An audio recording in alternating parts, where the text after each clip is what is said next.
Face à la grogne croissante parmi les agriculteurs en France, le ministre de l'Agriculture, Marc Fesneau, s'est rendu hier dans le Cher. Il avait prévu de visiter une exploitation laitière pour discuter de la simplification administrative, un sujet préoccupant pour les agriculteurs, mais pas que ce sujet.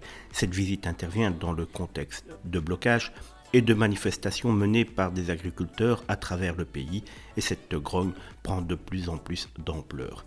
Emmanuel Macron, le roi Macron, a également donné des instructions au ministre de l'Intérieur pour que les préfets aillent à la rencontre des agriculteurs ce week-end, échangeant directement sur leurs préoccupations et cherchant à comprendre leurs revendications, même si celles-ci sont quand même déjà connues. Il est quand même à noter également qu'Emmanuel Macron, face à la grogne un petit peu nationale, partout on voit les agriculteurs sortir véritablement de leur gonds et en avoir plus que marre.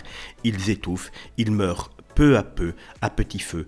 Emmanuel Macron a donc décidé de déléguer et de ne pas affronter directement la grogne des agriculteurs, ce qui ne fera en aucun cas calmer les choses. Le président de la République aurait dû prendre les choses en main, en tout cas c'est notre avis ici, je ne sais pas ce que vous en pensez. Il aurait donc mieux fait de se rendre lui-même au lieu d'envoyer Marc Fesneau. Les agriculteurs expriment leur colère en raison de divers problèmes, dont une hausse des coûts de production souvent ignorée par les industriels malgré la loi Egalim qui prévoit de répercuter ces coûts tout au long de la chaîne agroalimentaire lors des négociations commerciales.